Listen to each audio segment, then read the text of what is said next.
Bonjour à tous. Donc, je vais témoigner donc d'un projet, d'une ambition politique du bassin cannois. Ce projet, donc, j'ai intitulé cette présentation un nouveau scénario. C'est également dans le livre, je ne sais pas si vous avez eu l'occasion de le lire, le témoignage du maire de Cannes. Donc, c'est une ambition forte du territoire qui a pour origine en fait toute la réflexion lors de la mise en conformité de la station d'épuration du bassin cannois qui est située donc en zone littorale sur la commune de Mandelieu. Cette station donc, a été réhabilitée en 2008 en renouvelant un contrat de concession avec Suez. Et le choix des élus s'est porté sur un process innovant, très fort en termes de développement durable, puisque le choix s'est porté sur l'ultrafiltration, alors que technicien, on savait que pour rejeter en mer cette eau, un biofiltre aurait suffi, mais les élus avaient vraiment cette vision d'avenir et de se dire, aujourd'hui on rejette de l'eau en mer, un jour on en aura sûrement besoin. Donc ils avaient déjà dans le choix du process envisagé un scénario d'avenir. Donc c'est ce scénario futur que j'illustre sur cette diapositive. L'objectif, c'est 52 000 m3 jour, pour vous donner une idée, qui sont rejetés en mer aujourd'hui, plutôt que pour certains usages, comme l'arrosage des espaces publics, des golfs, ou pourquoi pas se projeter sur de la réutilisation pour le lavage des voiries, plutôt que d'utiliser de l'eau potable, eh bien, c'est réutiliser cette eau qui est perdue, qui part en mer, pour d'autres usages.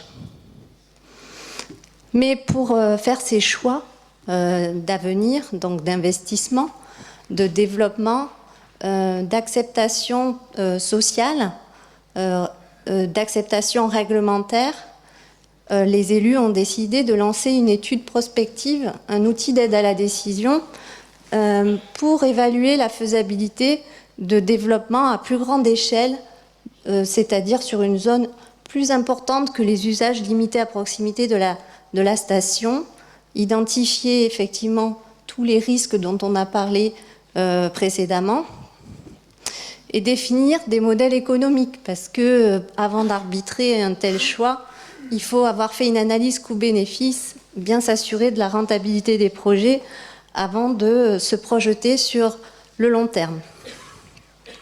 Donc l'étude qui a été engagée depuis 1 an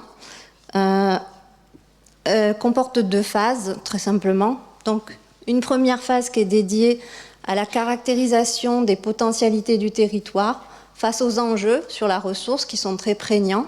Donc quels sont les usages existants, futurs?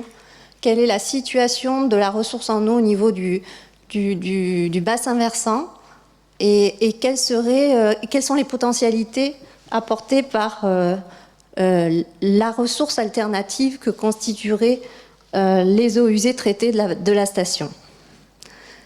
La deuxième phase, elle a pour objectif de dégager, d'identifier tous les champs des possibles, en allant jusqu'à, pourquoi pas, utiliser l'eau in fine pour la boire. Donc c'est vraiment, on regarde tous les scénarios, on est vraiment sur l'horizon dont vous parliez tout à l'heure. Et sur ces scénarios, les élus vont en retenir 3, on va dire, pour les mener techniquement, économiquement et juridiquement jusqu'au bout. Donc je vous resitue rapidement la localisation de la zone d'étude.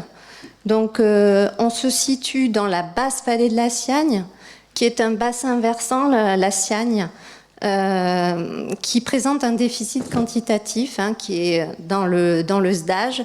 Un SAGE est en cours d'élaboration. Donc on a un contexte sur la ressource en eau assez sensible depuis des années. Et donc on se situe, la station est en zone littorale. Et donc face aux enjeux du territoire, la ressource en eau donc il y a le fleuve Siagne, bien sûr. Vous avez une dérivation de la Siagne avec un canal d'eau brute qui est le canal du Béal. Et vous avez également la nappe alluviale sur laquelle se réalisent des prélèvements pour l'alimentation en eau potable du bassin cannois. Les enjeux sur la ressource, bien, c'est les crues et les inondations, le déficit hydrique et le changement climatique, et la qualité des eaux superficielles. Donc on a des objectifs d'enjeux d'amélioration. Et également, face au changement climatique, on a un début de biseau salé par les prélèvements qui se font dans la basse vallée de la Siagne. Et donc on sait que tout ça, ça va s'aggraver. Donc il faut le garder en tête sur les scénarios à étudier. En termes aujourd'hui d'identification des usages, donc dans la basse vallée de la Siagne, le secteur d'études, qui est quand même sur à peu près 10 km en remontant de l'exutoire de là où se situe de la frange littorale jusque donc on a des puits à drains rayonnants, c'est un champ captant dans la nappe alluviale, donc c'est une distance de 10 km dans la vallée. Et donc les principales consommations, enfin usages de l'eau caractérisés s'élèvent à 2 millions de mètres cubes par an. Donc c'est pas énorme, hein, c'est les autres usages hors eau potable, c'est-à-dire les usages pour les arrosages de golfe, les besoins en eau agricole de la basse vallée de la Siagne et les espaces verts des communes qui sont à proximité le long de la vallée de la Siagne.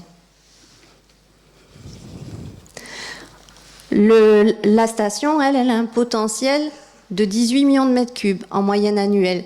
Donc vous voyez qu'il y a un sacré delta et toute cette eau, toute cette différence, ce stock, ben, ça constitue une ressource en eau vraiment intéressante pour justement l'amélioration du contexte global quantitatif du bassin versant de la Siagne.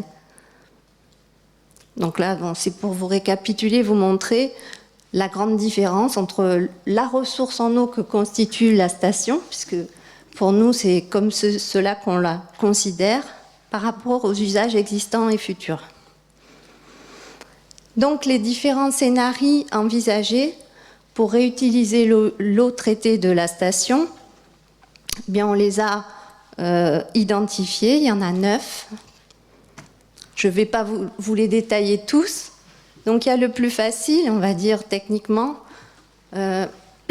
qui est un peu le cousin germain de ce qui a été réalisé à Sainte-Maxime, donc qui consisterait à arroser le golfe Old Course qui est à proximité immédiate de la station.